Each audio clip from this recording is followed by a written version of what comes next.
जो अगर आप कर चुके हैं तो आंसर देख लीजिए। It will be 1.6 into 10⁻⁻5 ohm metre. Question क्या है?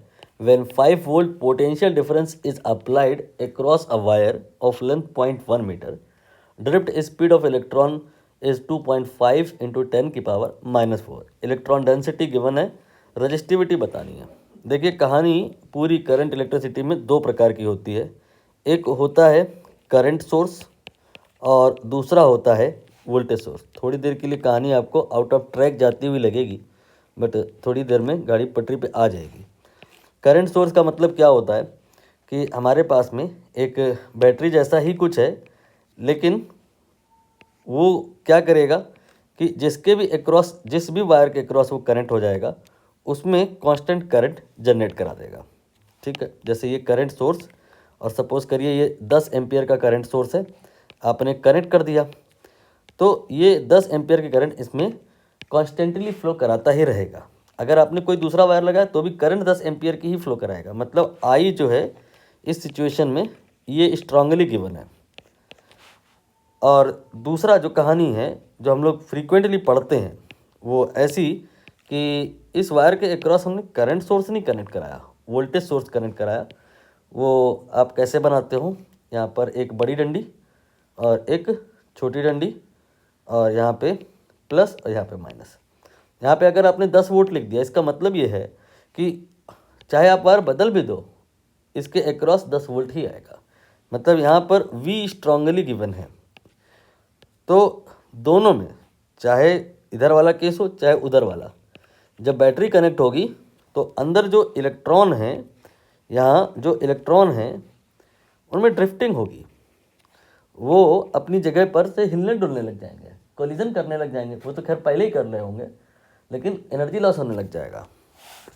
तो यहाँ पे ड्रिफ्ट स्पीड आएगी, यहाँ पे भी आएगी और यहाँ पे भी आएगी। मतलब वी डी ड्रिफ्ट वेलोसिटी या स्पीड इधर भी आएगी और इधर भी आएगी। इधर वाली कहानी के लिए आपको फॉर्मूला बहुत अच्छे से आता है, इधर वाले के लिए नहीं आता है। इसको ही कोशिश करो डायरेक्ट याद करने की। ये वाली कहानी के लिए फॉर्मूला होता है I = NEAVD। और इधर वाली कहानी के लिए क्या होता है? I = नहीं, यहाँ आपने V लगाया है, NE ρLVD। थोड़ा सा चेंज आया है, नहीं याद कर सकते हो कोई बात नहीं, बट पिक्चर तो क्लियर रहनी चाहिए कि ऐसा फार्मूला भी पॉसिबल है। आप डिराइव इसको 2 सेकंड में कर सकते हो। कैसे? इसी फार्मूले में I की जगह लिख दो V/R, ठीक है, और R को क्रॉस मल्टीप्लाई कर दो तो ये हो जाएगा NEARVD। और R जो होता है ये रजिस्टिविटी के टर्म में क्या होता है? ρL/A। एरिया कैंसिल हो जाएगा, यहाँ पे जो V आएगा that will be NE ρLVD। यही मैंने यहाँ पे लिखा है। याद नहीं कर पा रहे हो कोई बात नहीं, बट पिक्चर क्लियर होनी चाहिए कि अगर क्वेश्चन में करंट गिवन है और ड्रिफ्ट स्पीड गिवन है तो हम इस डायरेक्शन में आएंगे। जो V और ड्रिफ्ट स्पीड गिवन है तो इस डायरेक्शन में आएंगे। यहाँ यही है, V गिवन है और ड्रिफ्ट स्पीड गिवन है। सो हम यहाँ पर इस फॉर्मूले को लगाएंगे, लगा लेते हैं। वैल्यू पुट करनी है, अब इससे ज़्यादा इस सवाल में कुछ बचा नहीं है। ये फार्मूला डुप्लीकेट हुआ और अब हम यहाँ पे वैल्यू रखेंगे। V, ध्यान दीजिएगा, V यहाँ पर अलग है और VD अलग है। V वोल्टेज है, 5 गिवन है, ठीक है।